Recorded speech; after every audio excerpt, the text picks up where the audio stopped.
Assalamualaikum warahmatullahi wabarakatuh. Halo semuanya, apa kabar? Semoga sehat selalu ya teman-teman.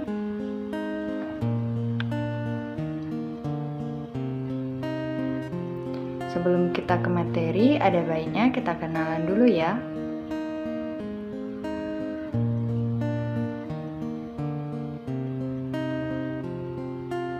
Nah, materi kali ini kita akan membahas mengenai unsur-unsur manajemen, fungsi-fungsi manajemen, dan juga pendekatan dalam manajemen pendidikan.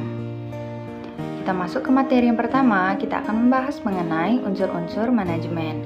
Terdapat 7M dan 1I dalam unsur-unsur manajemen. Nah, untuk M yang pertama yaitu man atau manusia yang berperan dalam manpower di suatu perusahaan untuk memimpin, menggerakkan karyawan, serta memberikan pikiran demi kemajuan perusahaan. M yang kedua yaitu material atau bahan sebagai proses produksi berupa bahan baku, bahan setengah jadi, dan bahan jadi dalam suatu perusahaan. Kemudian ada mesin, merupakan kebutuhan pokok dalam menjalankan suatu kegiatan di perusahaan. Kemudian ada money atau uang berupa modal usaha yang dibagi menjadi modal tetap dan modal kerja.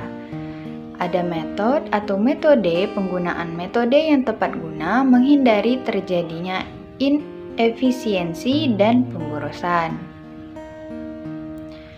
Kemudian ada market atau pasar adalah tempat bertemunya penjual dan pembeli untuk melakukan kegiatan transaksi. Kemudian ada waktu atau minute, merupakan waktu yang dibutuhkan untuk menyelesaikan kegiatan. Dan yang terakhir terdapat 1I yang berupa information atau informasi, yaitu berupa info-info mengenai target-target pasar yang ingin dilakukan atau dicapai.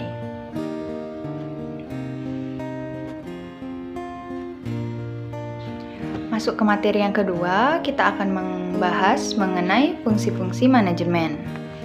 Yang pertama, adanya perencanaan yang berisi tujuan, kebijakan, dan juga program yang ingin dicapai. Yang kedua, pengorganisasian, yaitu berupa struktur, staffing, dan koordinasi.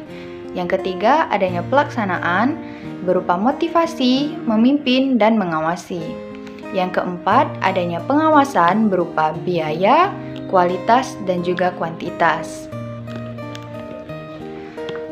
Selanjutnya kita masuk ke materi yang berikutnya, yaitu pendekatan dalam manajemen pendidikan. Yang pertama, manajemen sebagai kerjasama.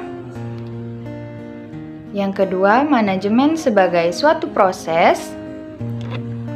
Yang ketiga, manajemen sebagai suatu sistem. Yang keempat, manajemen sebagai pengelolaan.